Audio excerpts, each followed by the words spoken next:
আমি এই 10ই মহরম অনুষ্ঠানের মাধ্যমে আপনাদেরকে বলতে চাই, গুরুবাদী যারা আছেন গুরুকে ভালোবাসে, ওলি আল্লাহর পথে থাকে, কোরআন থেকে কোরআনের বাংলা অনুবাদ পড়ে।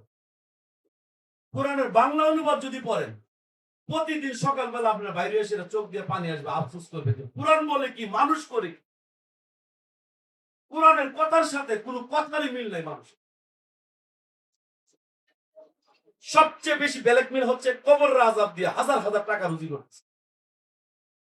সূরা ইয়াসিনের 51, 52, 60, 61 বলে দেখো, ইসরাফিল আলাইহিস সালাম সিংহা ফুঁক দেওয়ার পরে মানুষ কবর থেকে লাফায় উঠবে, আল্লাহ মুখে হয়ে দৌড়াইব, মানুষের মুখের মধ্যে একটা শব্দ থাকবো, আমাদেরকে কে নিদ্রা স্থল হইতে জাগাইলো। তাহলে কবর যদি আযাবের জায়গা হয়, তাহলে তো এই আয়াত আসলে কে আমরা আযাব থেকে বাঁচাইলো। এখানে বলা হয়েছে কবর নিদ্রার জায়গা, এখানে কোনো ভিটামিনের জায়গা নেই। আল্লাহকে ভিটামিনই করে না।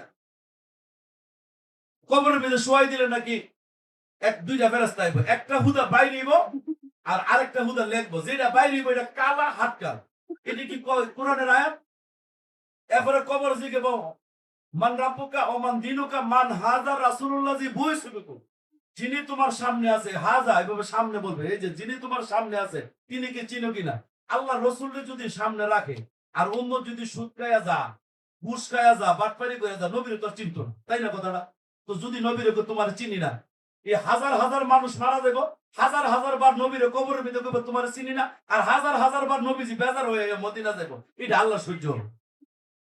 হ্যাঁ, যিনি রাহমাতাল লিল আলামিন, তিনি যদি কোন সৃষ্টির সামনাসামনি বলে তোমাকে চিনি না, আল্লাহ কষ্ট জীবনে সহ্য করতে পারবেন।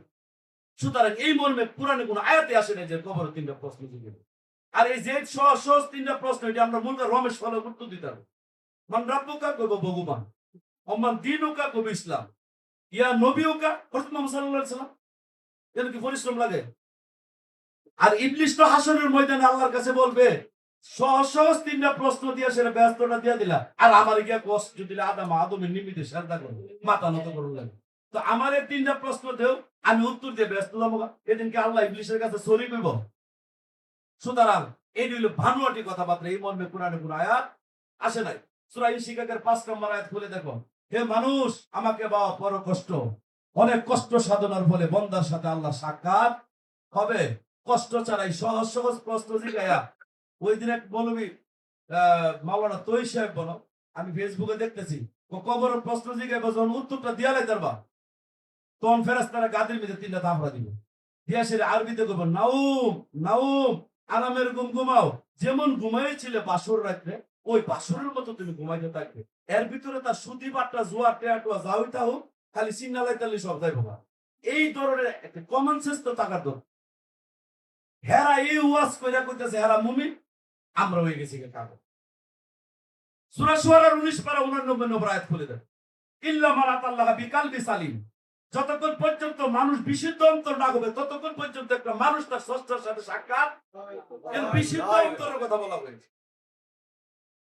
কবরের মধ্যে যদি নবী মুহাম্মদ সাল্লাল্লাহু আলাইহি সাল্লামের সামনে রেখে যদি জিঙ্গা, মান রাব্বুকা ইয়া নবীউকা, তুমি চিনো কিনা, যদি নবী মুহাম্মদ সাল্লাল্লাহু আলাইহি সাল্লামের উম্মত যদি নবীজিরে দেখে ব্যস্ত চলে যায়, ঈসা নবী মুসা নবী যে গরম, মুসা নবীরা অনেকে বলে ছেটা নবী নাকি আসবে, মুসা নবী তো হাসরের ময়দানে লেগে যাবো আল্লাহর লগে। তুমি আমার কবরের ভিতরে যদি আনতা, তো আমার কওম আমার দেখে ব্যস্ত হইত না।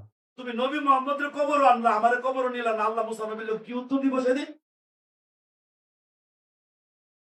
এই কবর আযাব দিয়া, এই কবরও মারবো, দান দক্ষিণা যা আছে করো, মসজিদে দান করো। কবরের পরিস্থিতি অত্যন্ত খারাপ, শোয়াই দেওয়ার লগে লগে বাড়ি শুরু করে দে, এই বেড়াইতে বেড়াইতে এই কষ্টের কথা হইন না, কেউ দান চাল টেহা পয়সা যা আছে এই মৌলবীরে দিতাছে।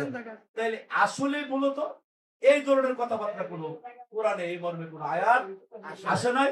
কোরআনে আয়াত আসছে সত্য মিথ্যার কোরআন পার্থক্যকারী।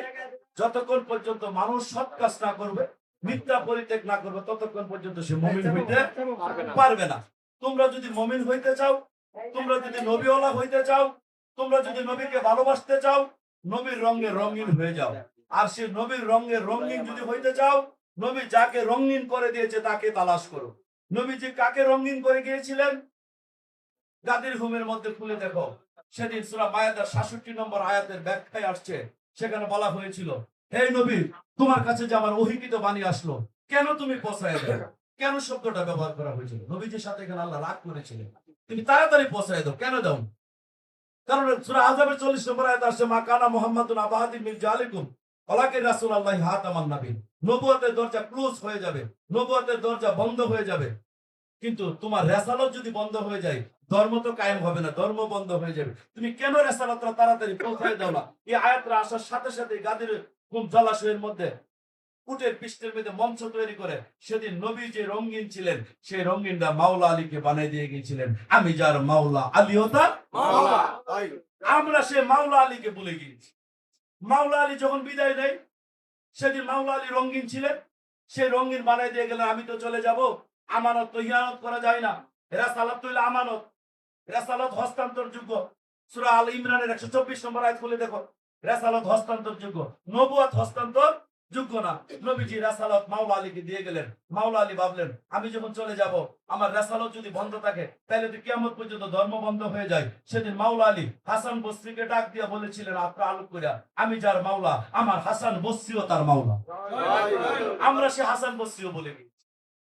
এইভাবে এই রেসালতরা মাওলা আলী হইয়া, হাসান বসরি হইয়া, হাসান বসরির শিষ্য ছিল আবুল ফজল, আবুল ফজল হইয়া এইভাবে আস্তে আস্তে খাজা বাবা উসমান হারুনি, ফরিদউদ্দিন গঞ্জ শুকর, এইভাবে আস্তে আস্তে সেই রেসালতরা আসছে।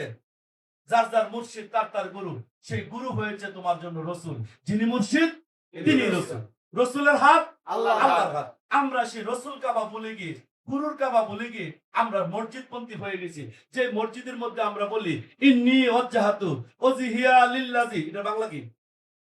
আমার চেহারা দিক করলাম আল্লাহর চেহারা দিকে। আমি হারিয়ে দেখি আল্লাহর চেহারা নাই, আমি আল্লাহর চেহারা চিনিও না, দেখতেছি সামনে ইমাম সাহেবের বাসাটা দাঁড়ানো রয়েছে। এটা কি? তুই হাকিকত বুঝ। চেহারা না থাকলে তো আল্লাহ চেহারার কথা বলে নাই। ইন্নী ওয়াজ্জাহাতু ওয়াজহিয়া লিল্লাযী, আমার চেহারা দিক করলাম আল্লাহর চেহারা দিকে। এটার আয়াতের কি?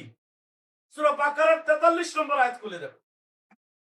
সূরা বাকারার 43 নম্বর আয়াত আছে, সালাত কায়েম করো, যাকাত দাও, মাথা নতকারীর সাথে মাথা নত করো। সালাতের কর্ম একটা, যাকাতের কর্ম একটা, মাথা নতকারীর কর্ম হইছে আরেকটা। এর কয়টা কর্ম? তিনটা। সেখানে কি ঘটনা ঘটেছিল? সেখানে জিবরাইল আমিন নবীজির কাছে ওহী নিয়ে আসছে। কোরআন আয়াত আসলো, যখন আমি জিবরাইল পাঠাই, মানব আকৃতিতে পাঠাই, তাহলে জিবরাইল অন্য সূরতে আসার সম্ভব না, মানব আকৃতিতে আসছে। আল্লাহ রসুলের সামনে যখন মানব আকৃতিতে ধারণ করে জিবরাইল উদয় হইলেন, তখন জিবরাইল বললেন, হে আল্লাহ রসুল, আপনার জন্য 10টা আয়াত পাঠাইছে, আপনি কবুল করেন। নবীজি সেদিন আয়াত কবুল করে নাই। কেন করে নাই? সূরা লুকমানের 33 নম্বর আয়াত খুলে দেখো, সে প্রবঞ্চিত ইবলিস তোমাকে আল্লাহ সম্বন্ধে ধোঁকা দিতে পারে। তাহলে সেদিন নবী ভাবলেন যে জিবরাইল মানব আকৃতি ধারণ করে আমার আয়াত দিতেছে, জিবরাইলের পরিচয় দিয়ে পরের দিন ইবলিস শুধু আমার আয়াত দিতে আসবে, কোনটা জিবরাইল কোনটা ইবলিস আমি নবী বুঝবো কিভাবে? সেদিন নবীজি আয়াত নেন নাই। সেদিন জিবরাইলকে বলেছিলেন, তুমি যদি আয়াত দিতে চাও, কর্মটা আগে করে নাও। কর্মটা সেদিন কি কর্ম ছিল? তখন জিবরাইল ভাবলেন যে আমি মানব স্বরূপ ধারণ করিয়া নবী মুহাম্মদের সামনে উদয় হয়েছি, আমি তো এইভাবে মানব স্বরূপ ধারণ করে আদম আলাইহিস সালামরা যখন ওহী দিতে আসি, সেদিন তো আদম নবীর সাজদা করেছিলাম। আল্লাহই বলেছিল ওয়াসজুদুলি আদামা, সেদিন আদমকে আমি সাজদা করেছিলাম। জিবরাইল যদি বেহেশতের ভিতরে আদমকে সাজদা করে, আদম আলাইহিস সালাম জমিনে আসার পরে যখন ওহী নিয়ে আসছে, তখনও তো সাজদা করেছিল। তাহলে জিবরাইল আদম আলাইহিস সালামের ইজ্জত বেশি, আমার নবী মুহাম্মদের ইজ্জত বেশি? আদম আলাইহিস সালাম রাহমাতাল লিল আলামিন না নবী মুহাম্মদ রাহমাতাল লিল আলামিন? যদি আদম আলাইহিস সালামকে জিবরাইল সাজদা করে থাকে, তাহলে যদি নবীজির সাজদা না করে নবীজির সম্মান ছোট হয়ে গেল না? সেদিন জিবরাইল আমিন মানব সুরত ধারণ করে নবী মুহাম্মদের সামনে, সেদিন নবীজির চেহারা আল্লাহর চেহারা, নবীর ভিতরে আছে আল্লাহ, নবীর হাত আল্লাহর হাত, বিশ্বাস কইরা সেদিন নবীজিকে কিবলা কইরা সেদিন সাজদা করেছিলেন। তখন নবীজি বলেছিলেন, তুমি আবার তোমার আয়াত দাও। জিবরাইল জি গেল, কেন এই সময় আয়াত নিলেন না কেন? যে ব্যক্তি আদম কাবায় সাজদা করে আয়াত দেয়, সেটা কোনোদিন ইবলিস হইতে পারে না। তুমি অরিজিনাল জিবরাইল। সেদিন নবীজি আয়াত নিয়েছিল। যখন জিবরাইল মানব স্বরূপ ধারণ করে নবীজিকে কিবলা করে সাজদা দিয়েছিলেন, আপনারা যেভাবে বসা, সেই দিন সাহাবার ওইভাবে বসা ছিল।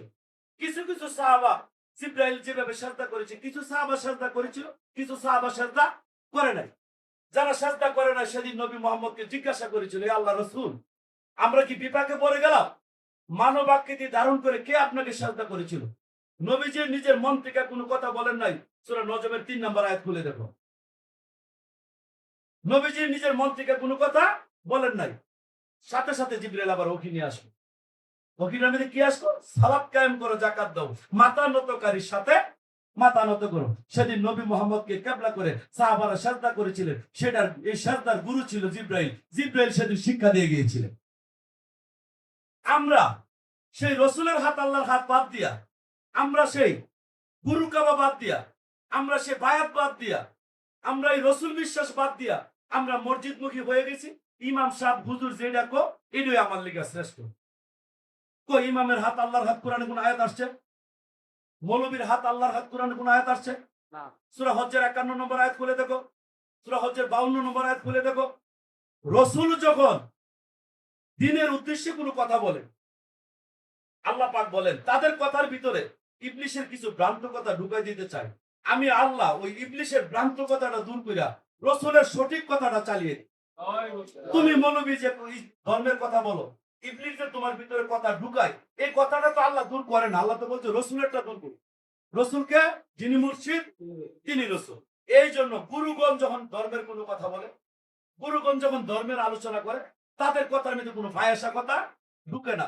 কিন্তু মৌলবী কথা বলে দেখবা কতক্ষণ জিকির তালিম দিতেছে, কতক্ষণ হাসির গল্প কইতাছে, কতক্ষণ কৌতুক কইতাছে, কতক্ষণ কোরআনের আয়াত করতে কইতাছে।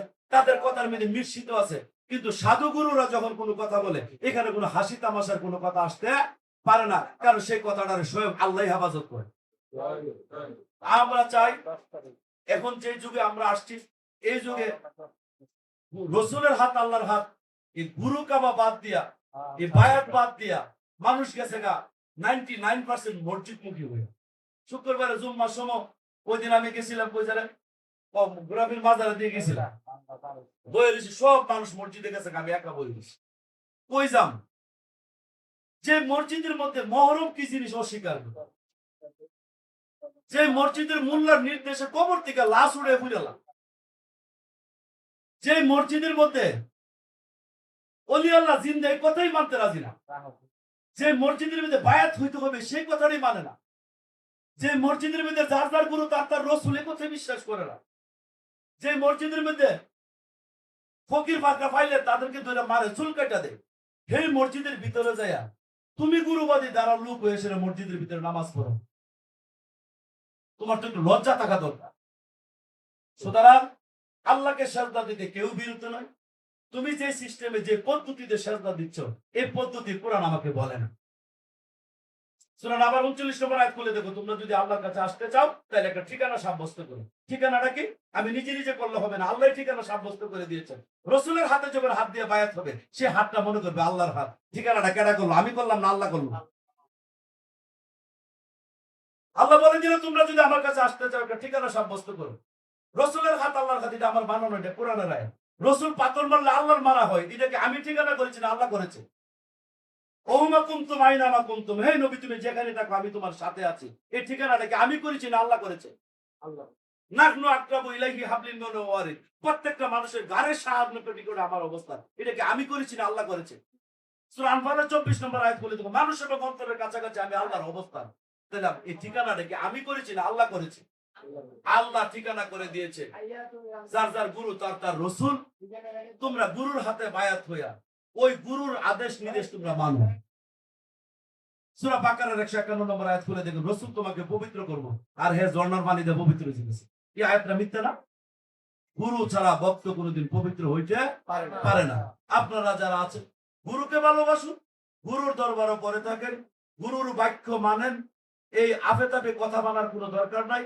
গুরু অনুসারী হন, গুরুবাদী দাঁড়াতে থাকেন, ওলি আল্লাহকে ভালোবাসেন, যেখানে মাজার দেখবেন সেখানে দাঁড়ায় জিয়ারত করবেন। আমরা এলাকা চেয়ারম্যানের নামকে 5,000 টাকার বাজার করা যায় না? ভালো মানুষের নামকে, শিল্পীপতির নামকে আমি যদি চেয়ারম্যানের বাইসটা হই, আমার কি বাকি দিতে কেউ আলিশ করে? তুমি একজন আল্লাহর ওলি পাইলে ওলির দরবারে দাঁড়িয়ে যাও, ওলিকে উসিলা করে আল্লাহর কাছে চাও, আল্লাহ তোমাকে কোনোদিন খালি হাতে দিতে পারে। যেহেতু আল্লাহ বলেছে সূরা বাকারার 154 নম্বর আয়াত, যারা দিনের রাস্তায় মরিয়া গিয়েছে, তারা জীবিত, তারা আহার প্রাপ্ত, তাদেরকে আমি রিজিক বন্টন করে দিচ্ছি, কথা বলা আছে। সুতরাং ওলি আল্লাহর পথে থাকুন, পাক পাঞ্জাতনকে ভালোবাসুন। আজকে 10ই মুহররমের এই কারবালার ইতিহাসে দাঁড়িয়ে আমি আপনাদেরকে দু চারটি কথা বলেছি, ভুল ত্রুটি হলে ক্ষমা চাই। আমরা যেন মাওলা হুসাইনের অনুসারী হইতে পারি সেই তৌফিক দান করি। জয় গুরু, জয় গুরু।